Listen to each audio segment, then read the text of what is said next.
Welcome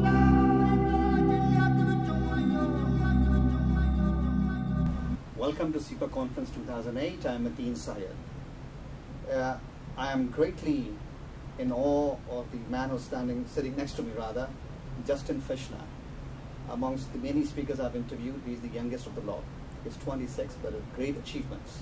He's a principal at Founders Fund, and it's truly my pleasure, Justin, to welcome you to SIPAcon. Thank you. Glad to be here.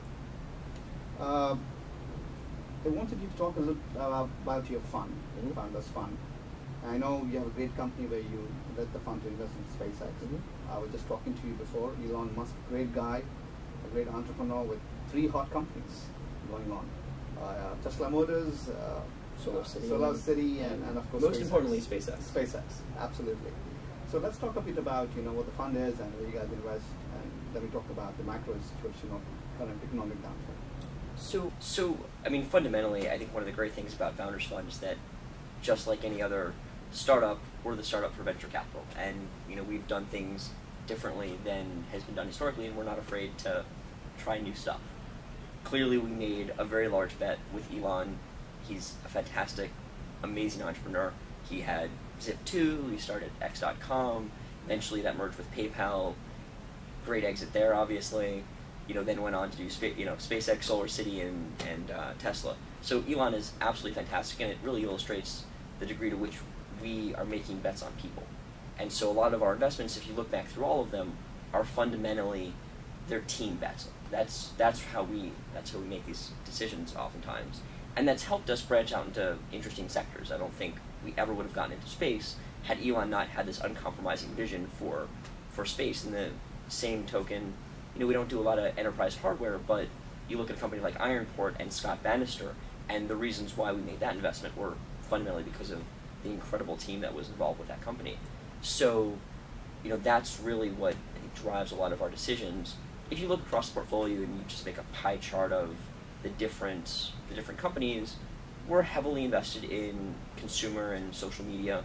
Obviously, Facebook is the investment that everyone associates with us. It's a fantastic company. Other places that we've made investments in, things like Ironport, companies like Smart Drive, Quantcast.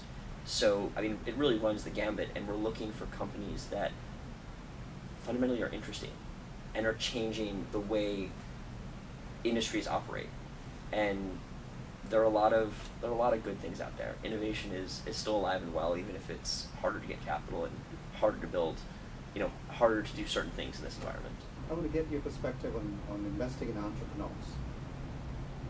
Not too long ago, the entrepreneurs were Gen X, and the investors were from another generation. Sure. And now I'm looking at you. You are Gen Y now, and you're trying to invest in entrepreneurs who are probably your age or one older than you. So has the game plan changed in terms of what you look out for in entrepreneurs, or the fundamentals are pretty much the same? I mean, at the end of the day, venture capital and businesses are fundamentally about being financially successful. There are other factors that are important, but I would say the underlying business, a good business in 1920 was a good business, in any environment. There's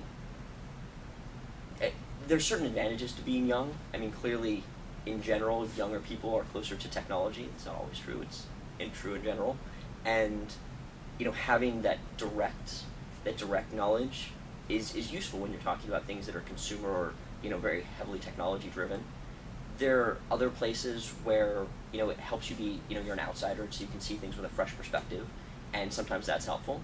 I think we've you look at the general political environment, and there was the whole experience versus change. Fundamentally, there are values in both, and Founders Fund isn't just me. There's a great team there, and so you get the whole mix of people to really build a successful venture firm. When you started out in this fund, did you think this was the right move? Because there are a lot of people who are watching and say, oh gosh, she's so young. I mean, is there opportunity for me also to go into this industry, or do I need something special to get there? I mean, I think you need something special to be successful anywhere. So the way that I ended up at Founders Fund was, in some sense, complete luck.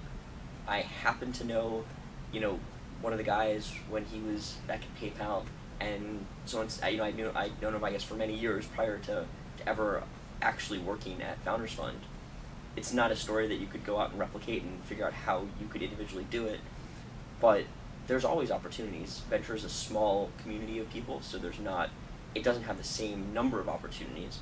I think if people are truly passionate about it, and that's something they want to get into, then passionate people are generally successful.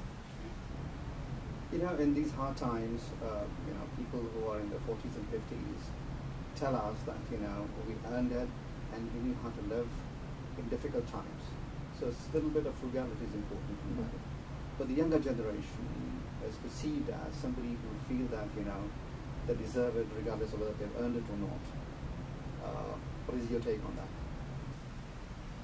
I hate to speak for the entire younger generation. Look, there were a lot of, I think, good business lessons that came out of, 2000, 2001. There was a long window of time where that bubble really affected technology, and so that message was driven home specifically in Silicon Valley. And this downturn has been much broader, and so to a certain extent less specific to the Valley. Building good businesses is about finding something that creates value for other people that they're willing to pay you for, right? That is just good business fundamentals and things that were good in 2000, and people built great businesses. Google was started, I officially got together like in 99, PayPal was 98, and those businesses spent most of their time and most of their growth post, the bubble collapse. So there are a lot of advantages to building a business today than there were a few months ago. Real estate's gone down. It's easier to get office space. It's easier to get talent. A lot of big companies are, getting rid of large portions of their workforce for good financial reasons, but that's not a statement about those individuals. It's about a general business climate. And all those people are now looking for a good opportunity. So if you're a startup and you have capital, and that's a decent caveat, but fundamentally it gives you the opportunity to hire really great talent. Well, that's the problem. Everything is available out there except the capital, and it's very tight. It's certainly, venture is scaled back to a certain extent. I think there's a degree of uncertainty of what will happen, in the next 24, 36 months. But there is still capital out there. I mean, we're still making investments. I know other firms are making investments. The pace may have slowed down a little bit, but it is by no means contracted 50, 60, 70%. It's not nearly that bad. Finally, I want to ask you, when you put your VC hat on, which you always do all the time, I guess, as which sectors in the industry are going to lead us from this downturn to the turnaround? It's an interesting question. I think there's a lot of interesting innovation happening with biology. I think there's a lot of interesting computational things that are going on that weren't possible before. And so people like to talk about cloud computing a lot, and they don't follow it up with, well, great, so what is that used for? And we've made some investments and seen some incredibly interesting companies that have started to leverage the vast amount of computer resources that are available today that were not available previously, and have sort of tracked along with Moore's Law to be able to build computer systems that really help people spend their effort wisely. And so when you talk about things like drug discovery, one of the primary processes these things happen, they're lab accidents, right? I mean, you have some sense of what you want to do when you go build a bunch of compounds, and hopefully one of those things has the right properties, and then you have a very, very successful multi-billion-dollar drug. It would be fantastic if you had some sense of the space, you could do modeling, you could put all these things into a cloud and help identify 100 different compounds, and of those make 15 of them, and of one of those 15, you get a successful drug. Computers can't solve all of the problems, but they can help people spend their time much more effectively. And places like that, I think, will really drive growth in the future. Thank you, really. I really, really appreciate your time. And it's always an inspiration to talk to you. Great. Thank you.